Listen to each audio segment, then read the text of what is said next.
दोस्तों, मेरे पीछे लाल किला बन रहा है। आइए देखते हैं लाल किले के निर्माण की पूरी कहानी।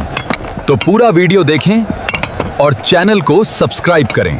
वक्त इस दुनिया का सबसे बड़ा और सबसे क्रूर कहानीकार है। वक्त ने अपनी आंखों से न जाने कितने साम्राज्यों को बनते संवरते और फिर खाक में मिलते हुए देखा है। अगर दिल्ली की जमीन पर खड़ा होकर वक्त से पूछा जाए कि उसने इस शहर का सबसे सुनहरा और सबसे खौफनाक दौर कहाँ देखा है, तो उसकी उंगली लाल बलुआ पत्थर से बनी एक विशाल और भव्य इमारत की तरफ उठेगी, जिसे आज की दुनिया लाल किला के नाम से जानती है। लेकिन क्या आप जानते हैं कि जिस इमारत को हम लाल किला कहते हैं, उसका यह नाम कभी था ही नहीं। यह नाम तो बहुत बाद में अंग्रेजों की देन है, जिन्होंने इसकी लाल दीवारों को देखकर इसे यह नाम कहना शुरू कर दिया। इसका असली नाम तो किला ए मुबारक था, जिसका मतलब होता है एक भाग्यशाली या पवित्र किला। और इसकी कहानी शुरू होती है एक ऐसे बादशाह के ख्वाब से जिसे पत्थरों में जान फूंकने का शौक था, मुगल बादशाह शाहजहां। बात 1630 के दशक की है। मुगल साम्राज्य की राजधानी उस वक्त आगरा हुआ करती थी। आगरा शहर अपनी तंग गलियों, बढ़ती आबादी और गर्मियों में झुलसा देने वाली गर्मी से परेशान था। शाहजहां, जो अपनी कला और वास्तुकला के प्रेम के लिए जाने जाते थे, उनका मन आगरा से भर चुका था। उन्हें एक ऐसे शहर की तलाश थी जहां वो अपने सपनों की दुनिया बसा सकें। और फिर उनकी नजर गई यमुना के किनारे बसी एक पुरानी जमीन पर, दिल्ली। शाहजहां ने तय किया कि मुगलों का तख्त अब आगरा से दिल्ली जाएगा। 1638 में उन्होंने दिल्ली में एक नया शहर बसाने का हुक्म दिया, जिसे नाम दिया गया शाहजहानाबाद, जिसे आज हम पुरानी दिल्ली कहते हैं। और इसी शहर के बिल्कुल बीचों बीच यमुना नदी के ठीक किनारे नींव रखी गई दुनिया के सबसे आलीशान किले की, किला ए मुबारक की। इस किले को बनाने में पूरे 10 साल का वक्त लगा। उस्ताद अहमद लाहौरी, जिन्होंने ताजमहल का खाका तैयार किया था, उन्हीं के हाथों इस किले का नक्शा भी खींचा गया। 1648 में जब यह किला पूरी तरह से बनकर तैयार हुआ, तब शाहजहां दिल्ली में नहीं बल्कि अफगानिस्तान के काबुल में थे। जैसे ही उन्हें यह पैगाम मिला कि उनका सपनों का किला तैयार है, वो बिना कोई वक्त गंवाए दिल्ली की तरफ चल पड़े। इस भव्य किले की बनावट में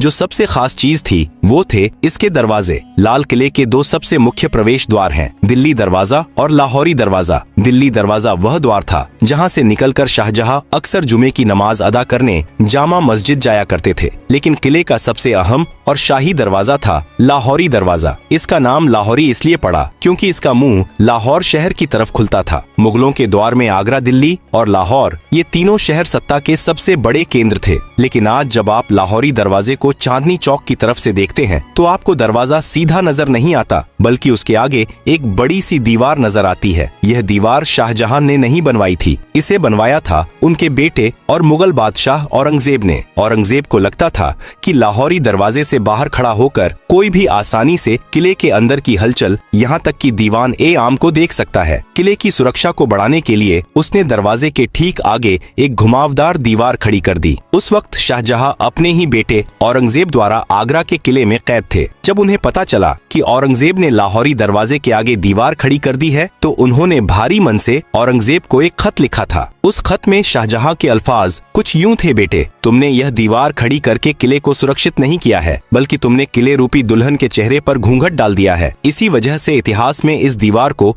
घूंघट वाली दीवार भी कहा जाता है। विडंबना देखिए, जिस दीवार को एक मुगल बादशाह ने सुरक्षा के लिए बनवाया था, उसी दीवार की प्राचीर से आजादी के बाद 15 अगस्त 1947 को आजाद भारत के पहले प्रधानमंत्री पंडित जवाहरलाल नेहरू ने पहली बार तिरंगा फहराया था। जैसे ही आप लाहौरी दरवाजे से किले के अंदर कदम रखते हैं, आपके सामने मुगलों का एक अलग ही संसार खुल जाता है। अंदर जाते ही जो सबसे पहली जगह आती है, वह है छत्ता बाजार, जिसे मीना बाजार भी कहा जाता है। शाहजहां ने यह बाजार खास तौर पर अपनी बेगमों और शाही परिवार की औरतों के लिए बनवाया था। अरब, फारस और तुर्की से बड़े बड़े व्यापारी यहाँ रेशम, कीमती पत्थर, इत्र और जेवरात लेकर आते थे। यह छत से ढका हुआ एक ऐसा अद्भुत बाजार था जो आज भी 350 सालों बाद अपनी उसी जगह पर मौजूद है जहां आज सैलानी अपनी यादों के लिए सामान खरीदते हैं। छत्ता बाजार की रंगीनियों को पार करते ही आप एक खुली जगह पर आते हैं और आपके सामने खड़ी होती है एक और शानदार लाल इमारत, नौबत खाना। नौबत खाना यानी वह जगह जहां शाही शहनाई और नगाड़े बजते थे। दिन में 5 बार यहां अलग अलग धुनों में नौबत बजाई जाती थी, जो शहर के लोगों को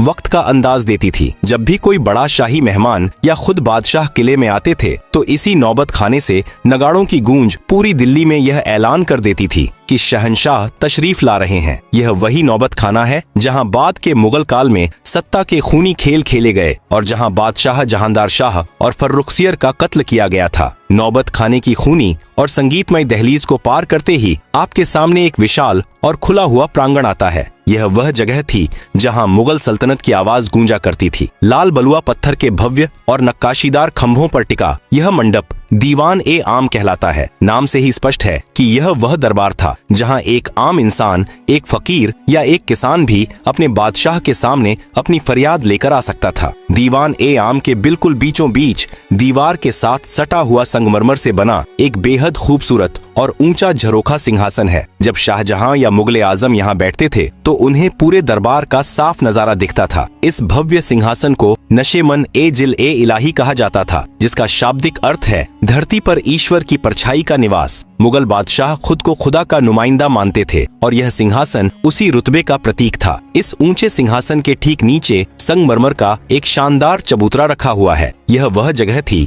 जहां वजीर ए आजम प्रधानमंत्री खड़े होकर आवाम की अर्जियां जोर जोर से पढ़ते थे और बादशाह सलामत ऊपर बैठकर अपना फैसला सुनाते थे। लेकिन दीवान ए आम के इस सिंहासन की सबसे अद्भुत चीज है इसके पीछे की दीवार। अगर आप कभी करीब से गौर करें तो इस काले संगमरमर की दीवार पर रंग बिरंगे कीमती पत्थरों को तराशकर बनाई गई एक ऐसी चित्रकारी है जिसकी मिसाल उस दौर में पूरी दुनिया में नहीं मिलती थी। पत्थरों के अंदर पत्थर जड़ने की इस नायाब कला को परचिनकारी कहा जाता है। इस बेमिसाल नक्काशी को एक मशहूर विदेशी कलाकार ने अपने हाथों से उकेरा था। इस दीवार पर पक्षियों, फूलों और यूनानी देवता की आकृतियां इतनी सजीव हैं कि लगता है जैसे पत्थर अब भी बोल पड़ेंगे। दीवान ए आम की इस आम दुनिया से निकलकर जब हम किले के और अंदरूनी हिस्सों की तरफ बढ़ते हैं तो वास्तुकला पूरी तरह बदल जाती है। लाल पत्थरों की जगह अब सफेद चमकता हुआ संगमरमर ले लेता है। यह मुगल साम्राज्य का सबसे सुरक्षित और खास इलाका था। दीवान ए खास, जैसा कि नाम से ही जाहिर है, यह बादशाह का वह निजी और शाही दरबार था जहां आवाम को आने की इजाजत नहीं थी। यहाँ केवल बादशाह के सबसे खास मंत्री, अमीर उमरा, रणनीतिकार, सेनापति और विदेशी मेहमान ही कदम रख सकते थे। दीवान ए खास की भव्यता का अंदाज आप इस बात से लगा सकते हैं कि किसी जमाने में इस पूरे महल की छत लकड़ी या पत्थर की नहीं बल्कि ठोस चांदी की बनी हुई थी। इसकी सफेद संगमरमर की दीवारों पर सोने का पानी चढ़ा था और फूल पत्तियों की बनावट में असली माणिक, नीलम पन्ना और पुखराज जैसे बेशकीमती रत्न जड़े थे। आज वहाँ दीवारों पर केवल वो खाली निशान और गड्ढे बचे हैं जिन्हें बाद में लुटेरों ने खुरच कर निकाल लिया था। इसी दीवान ए खास के बिल्कुल बीचों बीच रखा जाता था दुनिया का सबसे महंगा, सबसे आलीशान और सबसे चर्चित सिंहासन, तख्त ए ताऊस, जिसे दुनिया मयूर सिंहासन के नाम से जानती है। यह सिर्फ बैठने की जगह नहीं थी, यह मुगलों की अकूत दौलत का सबसे बड़ा सबूत था। शुद्ध सोने, चांदी और अनगिनत हीरे जवाहरात से बनी इस मसनद को बनाने में उस दौर में करोड़ों रुपए खर्च हुए थे। इस सिंहासन के ऊपरी हिस्से पर हीरे मोतियों से जड़े 2 मोर बने हुए थे और इसी तख्त ए ताऊस के ठीक बीच में जड़ा था मुगल सल्तनत का सबसे बड़ा गुरूर और दुनिया का सबसे नायाब हीरा कोहिनूर। जब बादशाह शाहजहां अपने शाही लिबास में इस तख्त पर बैठते थे तो उनके मुकुट और सिंहासन की चमक से पूरा दीवान एक खास रोशन हो उठता था। लेकिन वक्त की सुइयां हमेशा एक सी नहीं रहती। जिस महल ने दौलत और शानो शौकत का चरम देखा था, उसने बर्बादी का वो खौफनाक मंजर भी देखा जिसकी कल्पना मुगलों ने ख्वाब में भी नहीं की थी। साल था 1739। ईरान का खूंखार बादशाह नादिर शाह मुगलों की कमजोरी और लाल किले की दौलत की महक सूंघता हुआ दिल्ली आ पहुंचा। उसने दिल्ली की सड़कों पर ऐसा खून खराबा मचाया कि यमुना का पानी लाल हो गया। जब नादिर शाह दीवान ए खास में दाखिल हुआ तो तख्त ए ताऊस को देखकर उसकी आंखें फटी रह गईं। नादिर शाह ने दीवान ए खास को बेरहमी से लूटा और लौटते वक्त अपने साथ दुनिया का सबसे बड़ा खजाना तख्त ए ताऊस और कोहिनूर हीरा ईरान ले गया। जो तख्त मुगलों की सबसे बड़ी पहचान था, उसे ईरान ले जाकर टुकड़े टुकड़े कर दिया गया। इतिहासकार बताते हैं कि बाद में उस ऐतिहासिक मयूर सिंहासन के एक टूटे हुए निचले हिस्से को ईरान के तेहरान के एक संग्रहालय में आखिरी बार देखा गया था। दीवान ए खास की दौलत भले ही लुट गई हो, चांदी की छतें उखड़ गई हों और कोहिनूर छीन लिया गया हो, लेकिन इसकी दीवारों पर उकेरी गई कुछ लाइनें आज भी इसकी खोई हुई जन्नत की गवाही देती हैं। दीवान ए खास के मेहराबों पर फारसी भाषा में वे मशहूर पंक्तियां आज भी मौजूद हैं जिन्हें महान सूफी संत और कवि अमीर खुसरो ने कभी कश्मीर के लिए कहा था, लेकिन शाहजहां को वे इतनी पसंद आईं कि उन्होंने इसे अपने इस महल में लिखवा दिया। अगर फिरदौस बर्रुए जमीन अस्त हमी अस्तो हमी अस्तो हमी अस्त, अर्थात अगर इस धरती पर कहीं स्वर्ग है तो वो यही है और बस यही है। भले ही आज वो कोहिनूर जड़ा तख्त न रहा हो, लेकिन जब आप उन सफेद संगमरमर के मेहराबों के बीच खड़े होकर इन लाइनों को पढ़ते हैं तो एक पल के लिए आप मुगलों के उस वैभवशाली दौर में पहुंच जाते हैं जहां सचमुच धरती का स्वर्ग इसी लाल किले के अंदर बसता था। दीवान ए खास की उस जन्नती और चकाचौंध से भरी दुनिया से जब हम लाल किले के और भी अंदरूनी और नितांत निजी हिस्सों की तरफ बढ़ते हैं तो वास्तुकला एक अलग ही रंग में रंग जाती है। इस्लामिक वास्तुकला में जन्नत का तस्वुर बिना बहते हुए पानी और बगीचों के अधूरा माना जाता है। शाहजहां जो बेहतरीन काम के मुरीद थे, उन्होंने अपनी इस दिल्ली की जन्नत में जान फूंकने के लिए एक ऐसी नहर का निर्माण करवाया जो लाल किले के महलों के ठीक बीचों बीच से होकर गुजरती थी। इसे नाम दिया गया नहर ए बहिश्त यानी स्वर्ग की नहर। यह कोई आम पानी की नाली नहीं थी। यमुना नदी के पानी को एक खास तकनीक से लाल किले के अंदर लाया गया था। यह नहर ए बहिश्त संगमरमर से बने महलों के फर्श के बीच से खूबसूरत फव्वारों और फूलों की क्यारियों को चूमते हुए गुजरती थी। दिल्ली की झुलसा देने वाली गर्मियों में जब यह ठंडा पानी महलों के अंदर बहता था तो पूरे महल की आबो हवा वातानुकूलित हो जाती थी। पानी के बहने की वह मधुर कलकल आवाज और फव्वारों से उठती खुशबू महलों के अंदर मानो जादू कर देती थी। नहर ए बहिश्त का पानी सबसे पहले जिस शानदार महल से होकर गुजरता था वो था मुगल हरम का सबसे रंगीन और खूबसूरत हिस्सा रंग महल। नाम के ही अनुरूप यह रंगों का महल शाहजहां ने अपनी खास बेगमों, शहजादियों और शाही परिवार की औरतों के लिए बनवाया था। इस महल के बीचों बीच संगमरमर का एक बेहद खूबसूरत कमल के आकार का फव्वारा था जिसमें जब नहर ए बहिश्त का पानी गिरता था तो वह किसी खिले हुए फूल सा लगता था। रंग महल की छतों और दीवारों पर शीशे और बेशकीमती पत्थर इस तरह जड़े गए थे कि रात के वक्त जब यहाँ मोमबत्तियां जलाई जाती थीं तो पूरा महल तारों भरे आसमान की तरह झिलमिला उठता था। लेकिन वक्त का सितम देखिए, जिस रंग महल में कभी मुगल शहजादियों की पायलों की झंकार गूंजती थी और इत्र की महक हवाओं में तैरती थी, 1857 के गदर के बाद जब अंग्रेजों ने लाल किले पर कब्जा किया तो उन्होंने इस नायाब महल को अपनी सेना की रसोई में तब्दील कर दिया। उन क्रूर सैनिकों ने दीवारों पर जड़े सारे कीमती पत्थर और शीशे खुरच कर निकाल लिए और उस जन्नती महल की दीवारों को धुएं से काला कर दिया। रंग महल के ठीक बगल में एक और शानदार इमारत खड़ी है जिसका नाम है मुमताज महल। शाहजहां ने इस महल का नाम अपनी सबसे महबूब बेगम मुमताज महल की याद में रखा था, जिनकी मौत इस किले के बनने से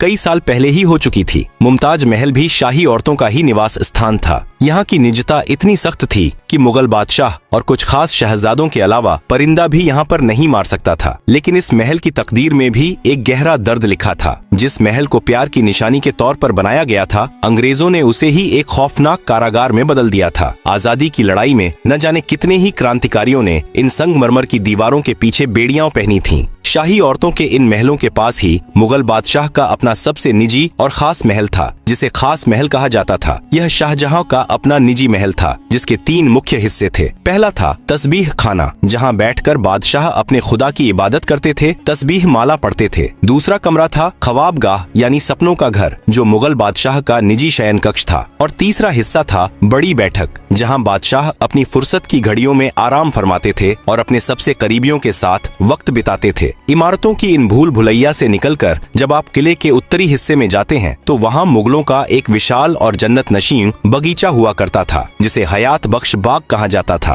फारसी में हयात बख्श का मतलब होता है जिंदगी देने वाला बाग। आज भले ही वहाँ सिर्फ घास के खाली मैदान बचे हैं, लेकिन एक दौर था जब यहाँ रंग बिरंगे और खुशबूदार फूलों के गलीचे बिछे रहते थे और बीच बीच में फव्वारे नाचते थे। इसी हयात बख्श बाग के दोनों सिरों पर 2 बिल्कुल एक जैसी दिखने वाली संगमरमर की इमारतें मंडप आमने सामने खड़ी हैं। लाल किले के पूरे इतिहास में इन 2 इमारतों का नाम सबसे अनोखा है। मुगल दौर में जहां हर इमारत का नाम फारसी भाषा में रखा गया था, जैसे दीवान ए आम नौबत खाना, वहीं इन 2 इमारतों का नाम शुद्ध हिंदी या हिंदुस्तानी महीनों के नाम पर रखा गया, सावन और भादो। क्या आप जानते हैं कि इनका यह नाम क्यों पड़ा? मुगलों को बारिश के मौसम से बेइंतहा मोहब्बत थी। सावन और भादो मानसून के वो 2 महीने हैं जब भारत में झमाझम बारिश होती है। इन दोनों मंडपों के अंदर एक ऐसा जादुई जल प्रणाली बनाया गया था कि जब नहर का पानी छत से होकर नीचे गिरता था तो ऐसा लगता था मानो सावन और भादों की मूसलाधार बारिश हो रही हो। जब असली बारिश नहीं होती थी तब भी शाही परिवार के लोग सावन और भादो मंडप में बैठकर कृत्रिम बारिश का लुत्फ उठाते हुए जन्नत का एहसास करते थे। सावन और भादों के उन हसीन और रोमानी मंडपों से जब हम आगे बढ़ते हैं तो लाल किले की दास्तान अपने सबसे दर्दनाक और आखिरी पड़ाव पर पहुंच जाती है। हयात बख्श बाग के ही पास पानी के एक छोटे से तालाब के बीचों बीच लाल बलुआ पत्थर से बना एक छोटा सा महल खड़ी है जफर महल। यह कोई आम इमारत नहीं है, यह मुगल सल्तनत के बुझते हुए चिराग की आखिरी लौ थी। इस महल को मुगलों के आखिरी बादशाह बहादुर शाह जफर ने साल 1842 में बनवाया था। लाल किले के लगभग 200 सालों के निर्माण इतिहास में यह किसी भी मुगल बादशाह द्वारा बनवाई गई आखिरी इमारत थी। इसके बाद मुगलों के पास न तो इतना पैसा बचा था और न ही इतनी ताकत कि वो पत्थरों में अपनी दास्तान लिखवा सके। किले के पिछले हिस्से में एक ऐसा रहस्यमयी और खुफिया दरवाजा भी मौजूद था जिसके बारे में बहुत कम लोग जानते हैं। इसे यमुना दरवाजा कहा जाता था। यह दरवाजा सीधा यमुना नदी की उफनती लहरों की तरफ खुलता था। इसी खुफिया दरवाजे से लगकर मुगल बादशाह की शाही और भव्य नाव खड़ी रहती थी। जब भी शहंशाह को दिल्ली की भीड़ भाड़ से दूर आगरा या लाहौर के सफर पर निकलना होता था तो वो हाथी घोड़ों की बजाय इसी दरवाजे से अपनी शाही नाव पर सवार होकर पानी के रास्ते निकल जाया करते थे। लाल किले की विशाल प्राचीर से सटा हुआ ही एक और बेहद प्राचीन और खुरदुरा किला मौजूद है जिसे सलीमगढ़ का किला कहा जाता है। यह किला लाल किले से भी पुराना है। इसे शेर शाह सूरी के बेटे सलीम शाह सूरी ने 1546 में बनवाया था। मुगलों ने यमुना नदी के ऊपर एक पुल बनवाकर अपने लाल किले को इस पुराने सलीमगढ़ के किले से जोड़ा दिया था। लेकिन वक्त का पहिया हमेशा मुगलों के हक में नहीं घूमा। 1857 की आजादी की पहली महान बगावत ने लाल किले की तकदीर और तस्वीर दोनों को हमेशा के लिए बदल कर रख दिया। जब अंग्रेजों ने आखिरकार दिल्ली और इस किले पर कब्जा किया तो उन्होंने इसकी मुगल रूह को ही छलनी कर दिया। लाल किले के अंदर एक बेहद खूबसूरत और तिलिस्मी बाग हुआ करता था, महताब बाग, जिसका मतलब होता है चांदनी रात का बगीचा। अंग्रेजों ने अपनी नफरत में इस हसीन बगीचे को बेरहमी से उजाड़ दिया। फूलों और फव्वारों की जगह उन्होंने अपनी फौज के रहने के लिए भद्दी लाल ईंटों वाली नीरस इमारतें खड़ी कर दी। इन इमारतों को सैनिक कक्ष कहा जाता है। आज जब आप लाल किले में मुगल वास्तुकला की बारीक और रेशमी नक्काशी के ठीक सामने अंग्रेजों की बनाई इन चौकोर अंग्रेजी वास्तुकला की इमारतों को देखते हैं तो दोनों के बीच का अंतर चीख चीख कर मुगलों के पतन और अंग्रेजों के जुल्म की गवाही देता है। अंग्रेजों ने लाल किले के लगभग 80% शाही महलों और बगीचों को नष्ट कर दिया था, लेकिन लाल किले के इतिहास का सबसे स्याह और रुला देने वाला दिन वह था जब इसी किले के अंदर, जहां कभी मुगल बादशाहों का एक इशारा पूरी दुनिया का कानून हुआ करता था, वहीं भारत के आखिरी बादशाह बहादुर शाह जफर को एक मुजरिम की तरह खड़ा किया गया। अंग्रेजों ने उन पर 1857 की क्रांति का सरगना होने का मुकदमा चलाया। विडंबना देखिए, जिस दीवान खास पर बैठकर उनके पुरखे शाहजहां और औरंगजेब दुनिया भर के बादशाहों का इस्तकबाल करते थे, उसी महल में 82 साल के बूढ़े जफर को उनके ही वतन में